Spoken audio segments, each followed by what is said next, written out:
IPL లో ఏకైక ఆటగాడిగా రోహిత్ శర్మ రికార్డ్ అదేంటంటే ఐపీఎల్ లో 6,000 కంటే ఎక్కువ పరుగులు చేసి వికెట్లు తీసి ఏకైక ఆటగాడిగా నిలిచాడు. రోహిత్ 266 మ్యాచ్ల్లో 6,868 పరుగుల్లో రెండో స్థానంలో ఉన్నాడు.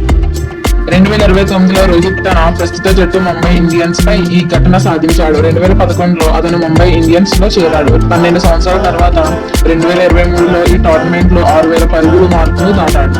రోహిత్ 18 సంవత్సరాల క్రితం కేవలం 20 సంవత్సరాల వయసులో ఐపీఎల్ ఆడటం ప్రారంభించాడు. మొదటి 3 సీజన్లు డెక్కన్ చార్జర్స్ హైదరాబాద్ తరఫున ఆడాడు. ఈ సమయంలో హ్యాట్రిక్ సాధించిన అందరినీ ఆశ్చర్యపరిచాడు. ఈ లీగ్ లో 6,000 కంటే ఎక్కువ పరుగులు చేసి హ్యాట్రిక్ సాధించిన ఏకైక ఆటగాడు అతనే. ఐపీఎల్ లో రోహిత్ 5 భారీ రికార్డుల గురించి తెలుసుకుందాం. వాటిని బద్దలు కొట్టడం కష్టం. ఐపీఎల్ ఫైనల్లో 2 హాఫ్ సెంచరీలు చేసిన ఏకైక వ్యక్తి. 2015లో చెన్నై సూపర్ కింగ్స్ పై 26 బంతుల్లో 50 పరుగులు చేయగా 2020లో ఢిల్లీతో జరిగిన ఫైనల్లో 51 బంతుల్లో 68 పరుగులు చేశాడు. ఇటీవల చెన్నై సూపర్ కింగ్స్ పై రోహిత్ శర్మ 76 పరుగులు అద్భుతమైన innings Audi play of the match record గెలిచాడు. అతను ఐపీఎల్ లో 20వసారి ఈ అవార్డు అందుకున్నాడు. రోహిత్ శర్మ కెప్టెన్సీలో ముంబై ఇండియన్స్ 5 సార్లు ఐపీఎల్ విజేతగా నిలిచాడు. రోహిత్ అత్యధిక ఐపీఎల్ ట్రోఫీలు గెలిచిన కెప్టెన్.